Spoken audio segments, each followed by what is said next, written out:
The Trail of Tears. Andrew Jackson's removable policy. President Jackson signed the Indian Removal Act on May 28, 1830. It allowed negotiation with Indians for land in the southern U.S. The removal was said to be voluntary, but it was not. It placed heavy pressure on the tribes to move west and forced them by military force to leave if they would not comply.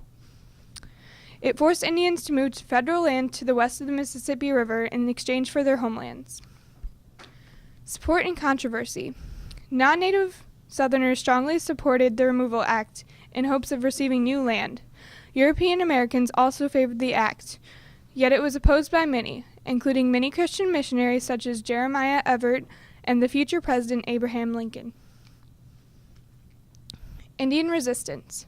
Indians resisted being taken from their homeland, and many used nonviolent resistance and adopted Anglo-American practices, such as large-scale farming, Western education, and slaveholding. They tried to use these practices to coexist with settlers, but it only made them more jealous and resentful. The Cherokee tribe took legal action against the government and sued the state of Georgia for their land twice.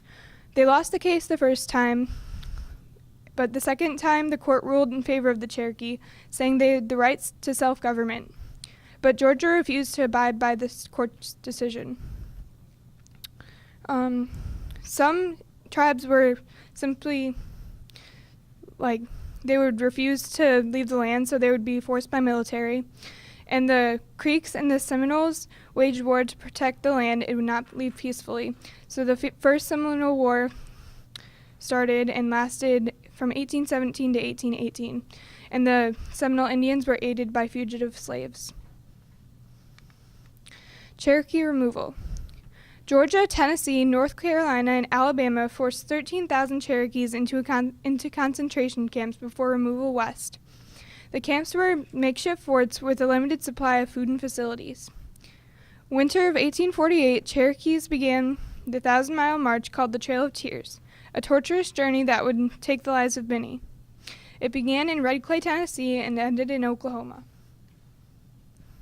Conditions. The conditions were horrible on the trail. They were not allowed to bring any belongings, and many Native Americans began without shoes. They were not allowed in the villages due to disease, and many died from disease and lack of proper nourishment. If Cherokees would not listen to the officers, they would be killed, and a quarter of the 16,500 Cherokee died. Conclusion. By 1837, 46,000 Native Americans from 5 Indian nations were forced west across the Mississippi River by the U.S. government, and many suffered and died along the way.